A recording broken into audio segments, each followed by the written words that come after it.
الحمدللہ رب العالمین والصلاة والسلام علی سید الانبیاء والمرسلین اللہم صلی علی سیدنا و مولانا محمد وعلی آلہ واصحابہ وبارک وسلم وصلی علیہ۔ دنیا کے تمام دیکھنے والوں کو، تمام چاہنے والوں کو، تمام پیار کرنے والوں کو، اور جہاں جہاں تک اس وقت میری آواز کو سنا اور مجھے دیکھا جا رہا ہے، جنید اقبال کی جانب سے انتہائی محبت کے ساتھ السلام علیکم۔ ایک بار پھر ناظرین، آپ کو صبح نور میں دل کی عطا گہرائیوں سے میں خوش آمدید کہتا ہوں، اور آئیے بلا توقف چلیں حضرت ابو انیس محمد برکت علیہ الرحمہ کی تعریف اسماء النبی کریم صلی اللہ علیہ وآلہ وسلم سے رسول اللہ صلی اللہ علیہ وآلہ وسلم کا ایک اسم مبارک پڑھنے اور سننے کی سعادت حاصل کرتے ہیں۔ سیدنا الصابر صلی اللہ علیہ وآلہ وسلم، ہمارے سردار، صبر کا دامن تھامنے والے، درود و سلام بھیجے اللہ صلی اللہ علیہ وآلہ وسلم پر، آپ صلی اللہ علیہ وآلہ وسلم کے آل پاک پر، اور صحابہ کرام رضوان اللہ تعالی علیہم اجمعین پر۔ آئے ایمان والوں، صبر اور نماز کے ذریعے مجھ سے مدد چاہا کرو، اللہ صبر کرنے والوں کے ساتھ ہوتا ہے۔ حضرت عبداللہ ابن مسعود رضی اللہ تعالیٰ عنہ سے مروی ہے، سرکار علیہ السلام نے فرمایا کہ آزمائشوں اور تکالیف پر صبر کرنا نصف ایمان ہے۔ صبر کی معراج ناظرین میدان کربلا میں نظر آتی ہے، شکر کی معراج میں اگر کہوں تو وہ بھی میدان کربلا میں نظر آتی ہے۔ جان نثاری کی معراج دیکھیے تو میدان کربلا میں دیکھیے، فداکاری کی معراج دیکھیے تو میدان کربلا میں دیکھیے، جرأت و شجاعت کی معراج دیکھیے تو میدان کربلا میں دیکھیے، وفاداریوں کی معراج دیکھیے تو میدان کربلا میں دیکھیے، اللہ اور اس کے رسول صلی اللہ علیہ وآلہ وسلم پر قربان ہونے اور اللہ اور اس کے رسول صلی اللہ علیہ وآلہ وسلم کے دین کو پروٹیکٹ کرنے کی معراج دیکھیے تو آپ میدان کربلا میں دیکھیے کہ آج 11 محرم الحرام ہے، سن 1446 ہجری ہے، اور تصور کیجئے کہ کل شام جو ہے، شام غریبہ ہو چکی ہے ناظرین، 72 نفوس قدسیہ اللہ کی بارگاہ میں اپنی اپنی شہادتوں کے نذرانے پیش کر چکے ہیں، یعنی شہادتوں کے جام نوش کر چکے ہیں، اور ان میں جو قائد ہیں ناظرین، وہ قائد وہ ہیں کہ جن کا وجود لعاب دہن مصطفیٰ صلی اللہ علیہ وآلہ وسلم سے سینچ سینچ کر بڑا کیا گیا ہے۔ ذرا سوچئے، تصور کیجئے، وہ جو راکب دوش پیمبر ہیں وہ ان کے قائد ہیں، جو امام علی مقام امام حسین علیہ السلام کی صورت میں وہاں پر موجود ہیں۔ اور ستم، میں ستم کا لفظ کیسے استعمال کروں کہ ستم کا لفظ بھی بہت چھوٹا محسوس ہوتا ہے، میں آزمائش کا لفظ بھی کیسے استعمال کروں کہ آزمائش بھی بہت چھوٹی محسوس ہوتی ہے، میں لفظ امتحان کا استعمال بھی کیسے کروں صاحب کہ امتحان بھی بہت چھوٹا یہاں پر محسوس ہوتا ہے، کہ لفظ قیامت صغریٰ بھی میں آپ کو سچ بتاؤں مجھے بہت چھوٹی یہاں پر محسوس ہوتی ہے۔ ذرا تصور کیجئے صاحب کہ رسول کریم صلی اللہ علیہ وآلہ وسلم کے پیارے، رسول کریم صلی اللہ علیہ وآلہ وسلم کے راج دلارے حضرت امام علی مقام امام حسین علیہ السلام کو ان کے اہل بیت کے ساتھ، ان کے ساتھیوں کے ساتھ شہید کر دیا گیا ہے ناظرین، اور یہ ایک کربلا بپا نہیں ہوئی ہے، اس کے بعد کئی ایک کربلائیں بپا ہوئی ہیں، یعنی ان اشقیاء کا ظلم، اس کی انتہا پسندی اور اس دہشت گردی کی انتہا پسندی کا عالم اور سفاکیت کا عالم دیکھیے صاحب، کہ انسان کا جب دل پتھر ہوتا ہے تو چاہے وہ کلمہ گو ہو، لیکن صورتحال پر کیا بن جاتی ہے کہ معاذ اللہ ثم معاذ اللہ، وہ جو قاتلین امام علی مقام تھے، یوں کہیے کہ واصلین جہنم تھے، ان کو اپنے واصلین جہنم کی نماز جنازہ کی تو فکر تھی، لیکن وہاں پر بے گور و کفن لاشیں پڑی ہوئی تھی، کن کی پڑی ہوئی تھی؟ امام علی مقام امام حسین علیہ السلام اور ان کے ساتھیوں کی، ان کے اہل بیت کی ناظرین۔ اور یہاں پہ معاملہ رکا نہیں ظلم کا، ان کے مبارک کپڑوں تک کو ان کے جسم اتھر سے نوچ دیا گیا، یہاں تک بھی معاملہ نہ رکا صاحب، گھوڑوں کی ٹاپوں سے ان کے مبارک جسموں کو روند دیا گیا، یہاں تک معاملہ نہ رکا صاحب، عالم یہ ہوا کہ بے گور و کفن مبارک لاشوں کو وہاں پر چھوڑ کر وہ چل پڑے ان سرہائے اقدس کو لے کر کے، جن کو لینے کے بعد وہ سمجھ رہے تھے کہ وہ دنیا میں جیت گئے ہیں، لیکن دراصل وہ دنیا میں وہ ہار چکے تھے۔ خولی بن یزید وہ ملعون، وہ امام علی مقام امام حسین علیہ السلام کا سر اقدس لے کر چلا، قیس بن اشعث اور شمر جیسے ملعون جو ہیں وہ دیگر سرائے اقدس لے کر چلے، اور وہاں ایک منظر ہے ناظرین، اس منظر کو جب میں خیال میں لاتا ہوں میری روح کانپ جاتی ہے، کیونکہ وہ سارے ایویڈنسز کو مٹا دینا چاہتے تھے، وہ ڈاکیومنٹس جو خطوط کی صورت میں تھے وہ چاہتے تھے کہ وہ کسی بھی صورت میں جو یزید کے پاس نہ پہنچے تھے آگے، ورنہ ان کا سارا معاملہ کھل جاتا نا۔ انہوں نے جتنے بھی خیام حسینی تھے ان کو بھی آگ لگا دی۔ اب تصور کیجئے، بلا تمثیل عرض کر رہا ہوں، میں اور آپ اپنی ماں بہن بیٹی کو جو ہے بے پردہ دیکھ نہیں سکتے، کھلے آسمان کے نیچے دیکھ نہیں سکتے، کوجا اس کے کہ وہ کہ جن سے فرشتے حیا کرتے ہوں، آج ان کے خیام کو جلا دیا گیا ہے صاحب، وہ آسمان کے نیچے جو ہے وہ اس وقت تنہ تنہا تشریف فرما، امام زین العابدین علیہ السلام موجود ہیں، چند بچے موجود ہیں، آپ ذرا سوچئے۔ اور پھر کیفیت یہ کہ اس وقت حضرت زینب سلام اللہ علیہ کا کلیجہ پھٹتا ہے اور زبان اقدس سے جملے ادا ہوتے ہیں، واہ محمدہ واہ محمد، یعنی نانا جان کی بارگاہ میں انہوں نے استغاثہ پیش کیا۔ اور پھر یہاں تک معاملہ نہ رکا، اس کے بعد ظلم در ظلم یہ تھا کہ اونٹ کی برہنہ پیٹوں کے اوپر اہل بیت اطہار کو باندھا گیا، ان کو کسا گیا رسیوں سے، اس کے بعد کوفے کے بازاروں سے ان کو گزارا گیا۔ ذرا سوچئے کہ جن کے تقدس، جن کے احترام کا حوالہ جو ہے فرشتے دیتے، ان کو کوفے کے بازاروں سے گزارا گیا۔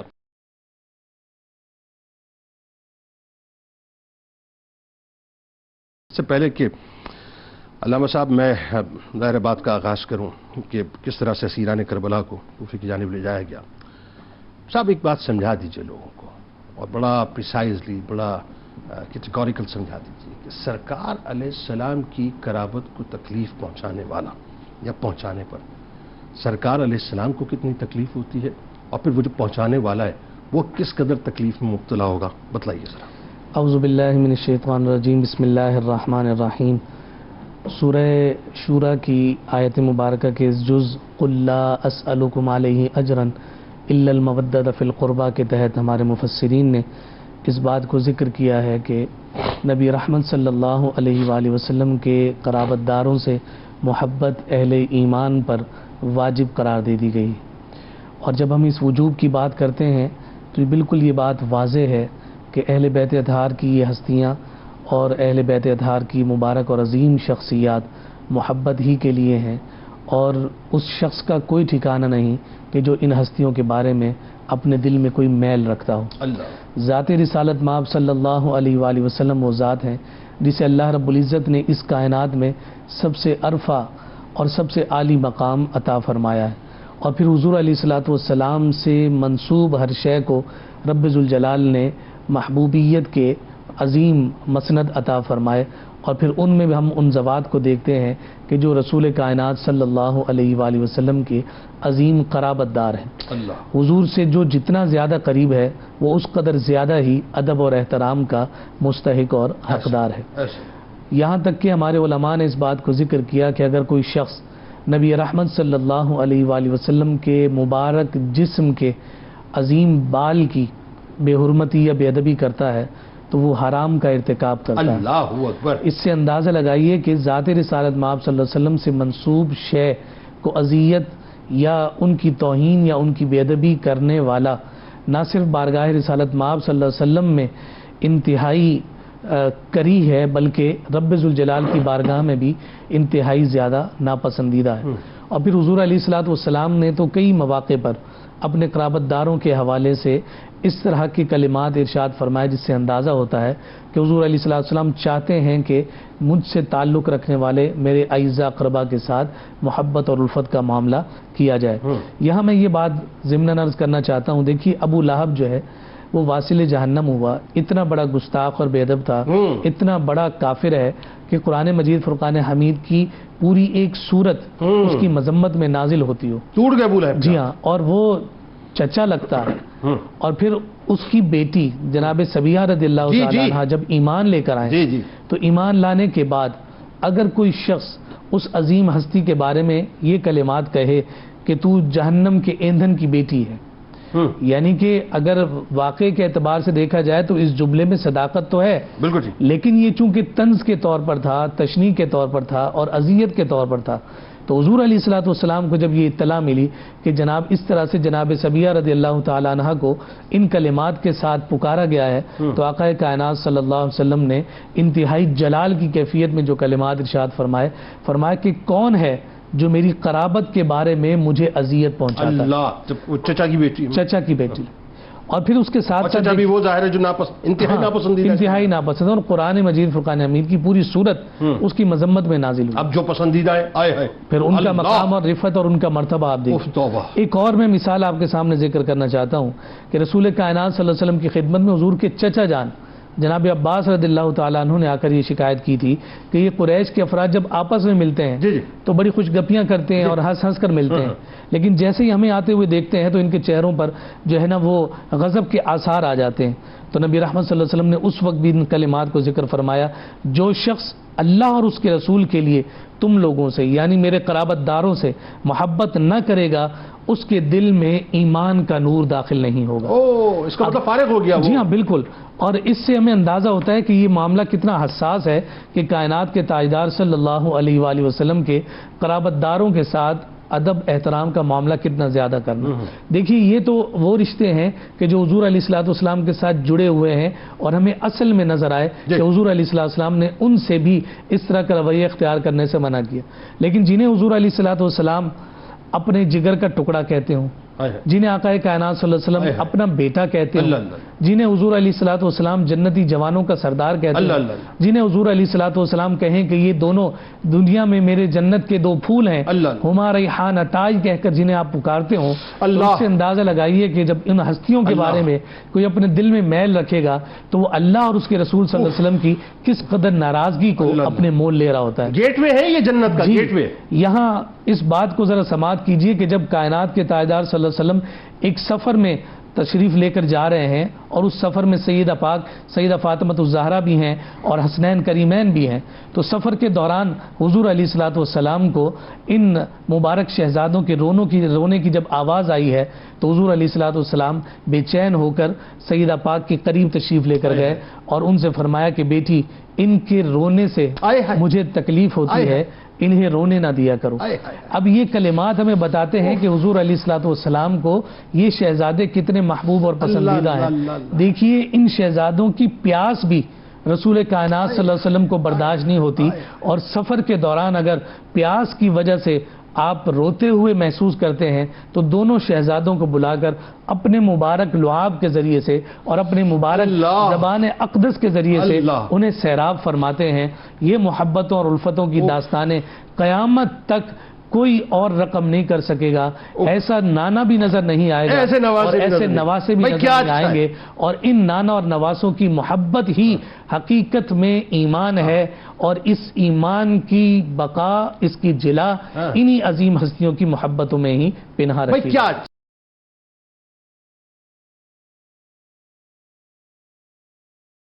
علامہ صاحب میں ایک بات میں سوال کرنے سے پہلے، ابھی مجھے بات آپ کر رہے تھے، آپ ظاہر آتے ہیں اس منظر نامے پہ کیسے بیان ہوگا مجھے تو سمجھ نہیں آتا۔ میں نے کہا نا بلا تمثیل ابتدا میں کہ میری آپ کی ماں بہن بیٹی ان کی تو کوئی اوقات ہی نہیں ہے نا صاحب، اس گھرانے کے آگے کیا اوقات ہے، سب مطلب کنیزیں در کنیزیں در کنیزیں در کنیزیں، پتہ نہیں کس صف میں کھڑے۔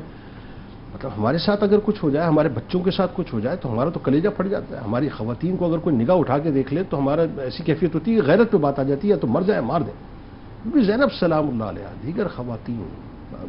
اہل بیت کے پاکیزہ معصوم بچے، کیا عالم تھا، بتلائیے ذرا۔ بسم اللہ الرحمن الرحیم۔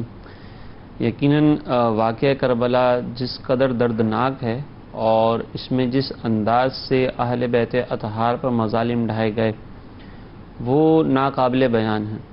آپ ذرا لمحے بھر کے لیے سوچیں کہ ایک بچے کے سامنے جب ایک والد کا ایک طبعی اعتبار سے اگر انتقال ہو جاتا ہے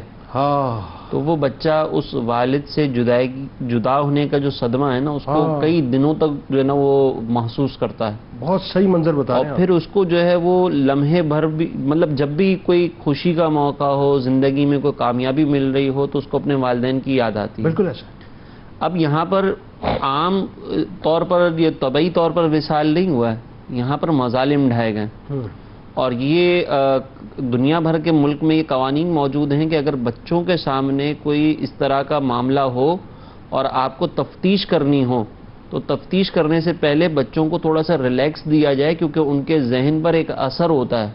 اور ان بچوں سے اگر آپ تفتیش کر رہے ہوں گے، اس تفتیش کے دوران بچوں کے ذہن پہ وہ سارے اثرات واپس وہ سارے منظر آئیں گے نا، تو یہ بھی ایک جرم کنسیڈر کیا جاتا ہے۔ بالکل ٹھیک ہے۔ تو اب آپ سوچیں کہ ایک بچہ جس کے سامنے اس کے والد کو قتل کیا گیا ہو، اس کے والدین کو قتل کیا گیا ہو، اس سے تفتیش کرنے سے پہلے اس کو ریلیکس دینا ضروری ہے۔ بالکل ٹھیک ہے۔ یہاں پر جو ہے جن بچوں کے سامنے شہید کیا جا رہا ہے، امام حسین کو، پھر دیگر بچوں کو، دیگر نوجوانان کربلا کو، ان کے ذہن پر ٹراما کیسا ہوگا، اس کے اوپر تھوڑا سا ہمیں غور و فکر کرنے کی ضرورت ہے۔ یار روکیے، اس کا سائیکولوجیکل امپیکٹ میں آپ کو بتاتا ہوں، بات آپ ریلیٹ کر پائیں گے۔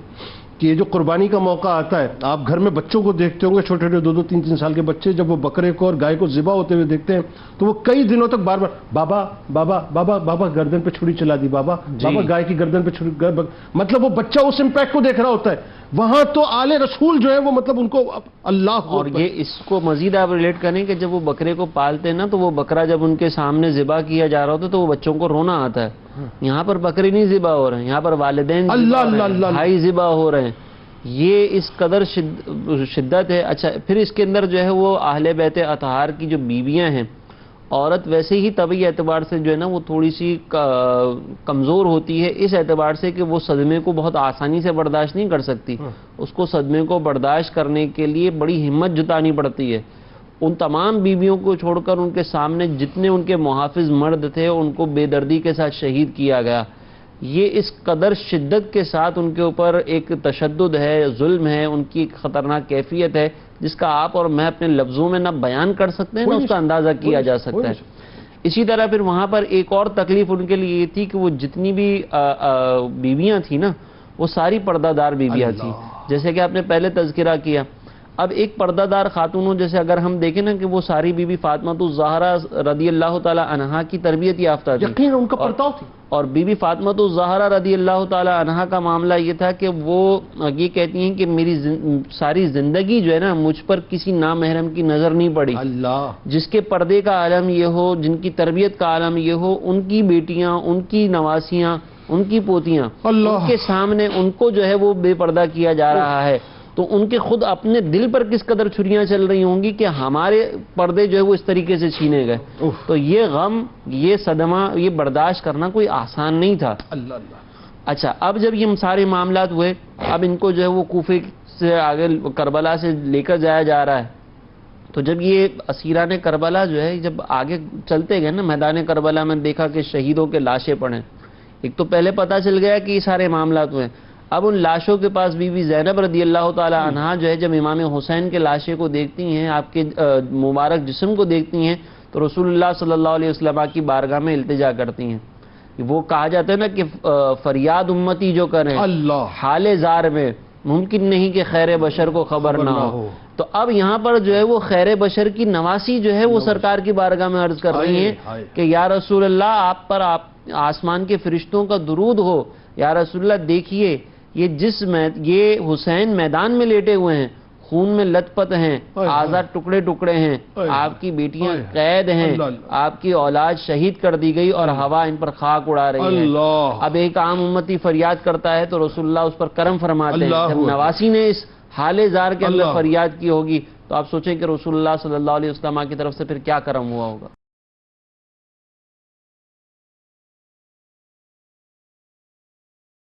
علامہ صاحب یہ جو 10 محرم الحرام ہے، مطلب میں اگر یہ کہوں کہ کائنات کا سب سے بڑا ظلم، کائنات کی سب سے بڑی دہشت گردی، کائنات کی سب سے بڑی صفاکی، کائنات کی سب سے بڑی درندگی اگر مطلب ہوئی ہے تو یقیناً 10 محرم الحرام ہوئی ہے. کیونکہ آل رسول سے بڑھ کے ہمارے لیے کچھ نہیں ہے صاحب. بس بات یہ رسول سے بڑھ کے کچھ نہیں، آل رسول سے بڑھ کے کچھ نہیں. قیامت خیز منظرنامہ وہ کیا ہوگا، وہ کیا قیامت ہوگی کہ سرہائے مبارک جو ہے مطلب زمین پہ بکھرے ہوئے ہوں گے، وہ اشقیاء اس کو سمیٹ رہے ہوں گے اپنے اپنے تمغے لینے کے لیے. اور اس وقت ایک سر مقدس جو ہے اس کی چمک، اس کی دمک، اس کی ریش مبارک، اور پھر وہ جس وقت وہ نیزے پہ بلند ہوا ہے تو وہ پھر سر بلندی ہوا ہے، اور سر بلندی رہے گا جو قرآن کی تلاوت ہے. جدا نہ کر پائے قرآن کو. بتائیے ذرا. بسم اللہ الرحمن الرحیم. بلا شبہ امام علی مقام رضی اللہ تعالیٰ عنہ اور آپ کے رفقا پر کربلا میں جو ظلم ہوا اور اس کے بعد جو ظلم کا سلسلہ جاری رہا،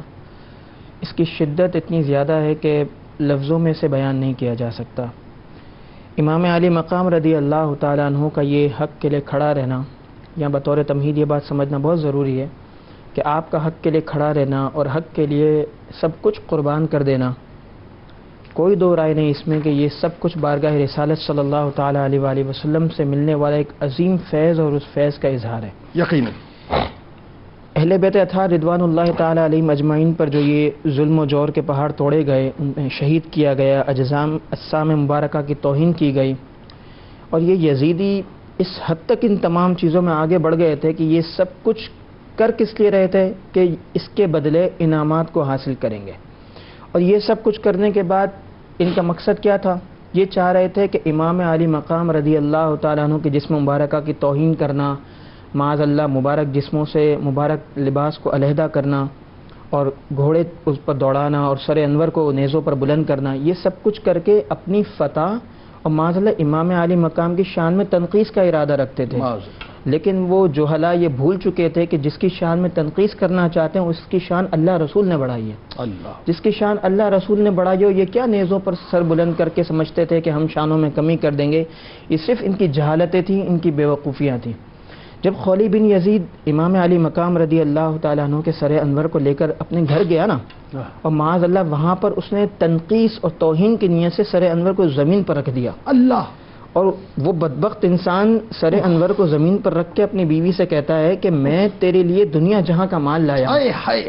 تو اس کی بیوی نے اس سے پوچھا کون سا دنیا جہاں کا مال؟ تو وہ ملعون بدبخت انسان یہ کہتا ہے کہ میں تیرے در پر حسین ابن علی کا سر لایا ہوں. جب اس کی بیوی نے یہ سنا کہ حسین ابن علی شہزادہ رسول کا سر لایا گیا ہے تو اس کی بیوی اس کے اوپر بھڑک اٹھی اور اسے بددعائیں دیتے ہوئے وہاں سے کھڑی ہو گئی اور امام علی مقام رضی اللہ تعالیٰ عنہ کے سر انور پہ پاس آ کے بیٹھ گئی. پھر وہ کہتی ہے کہ خدا کی قسم میں نے پوری رات یہ دیکھا کہ سیدنا امام علی مقام رضی اللہ تعالیٰ عنہ کے سر انور سے ایک نور بلند تھا جو آسمانوں تک تھا اور ایک نور کا ستون تھا اور پوری رات اس نور کا اظہار ہوتا رہا. بہت شکریہ آپ تینوں احباب کا آپ تشریف لائے. اللہ تعالیٰ اس ذکر پاک کو بس قبول کر لے، سننے والوں کے لیے بھی قبول کر لے. کل بروز محشر بس ہمیں اہل بیت کا صدقہ مل جائے. کتاب الشفا آیت الکرسی کی فضائل آپ کو بتلاتے ہیں کہ جو شخص کسی مشکل میں مبتلا ہو، کسی دشمن کا خطرہ ہو یا حاسدین کی حسد سے بچنا چاہتا ہو تو 11 بار آیت الکرسی پڑھے اور اپنے تمام امور اللہ کے سپرد کر دے. اللہ تعالیٰ ہر کام میں آسانی فرمائے گا. حضرت علی کرم اللہ وجہ الکریم کا قول مبارک ہے کہ گناہ پر ندامت گناہ کو مٹا دیتی ہے اور گناہ پر غرور نیکیوں کو تباہ کر دیتا ہے. وہ بے وطن مسافر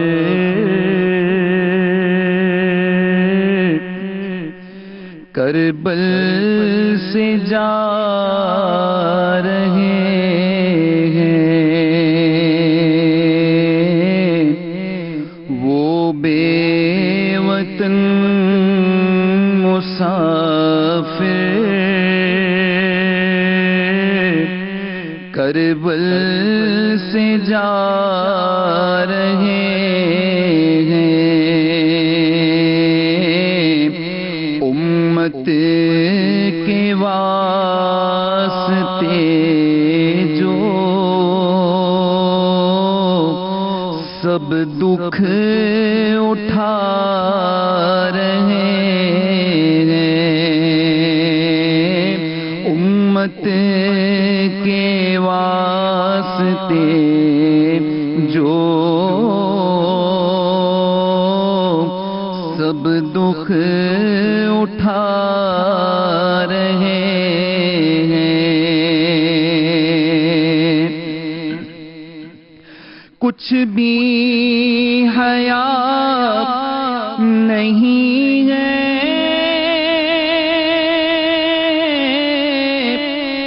خوف خدا نہیں ہے، خوف خدا نہیں ہے کہ آل نبی کو ظالم قیدی بنا رہے ہیں، آل نبی کو ظالم قیدی بنا رہے ہیں. اور زہرا کا نوری گلشن دیکھو اجاڑ ڈالا، دیکھو اجاڑ ڈالا.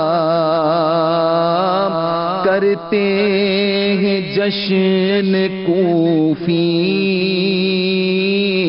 اور نعرے لگا رہے ہیں، بیمار کو بھی ساجد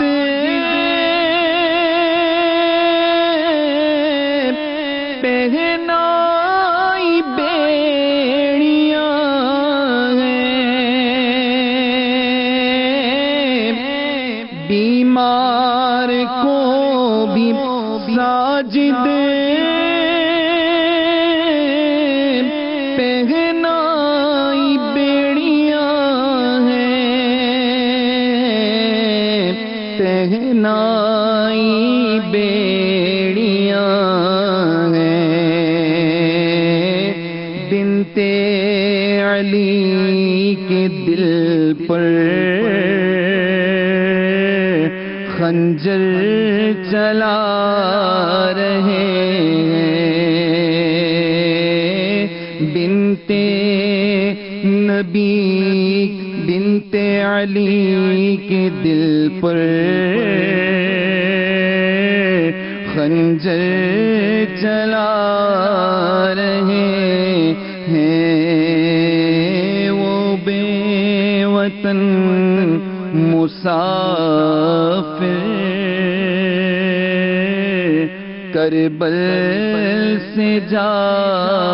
رہے ہیں، امت کے واسطے جو سب غم اٹھا